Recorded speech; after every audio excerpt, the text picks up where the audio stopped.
Alright guys, if you guys have a Crosstour and your guys' gasket is doing an annoying thing where it won't open no matter what, I fixed mine, but sometimes it'll just be loose like that.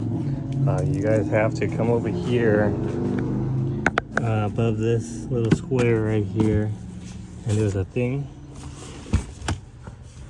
You can see that white thing. I ended up using this, and you can just put it on there and you can yank it pretty hard, so like this, and you just yank it really hard, and that'll get your gasket open. But unfortunately mine is messed up where once you lock it, it does not retract. So you guys don't want to pay money to fix this. The easy quick way is to just Dremel this little piece out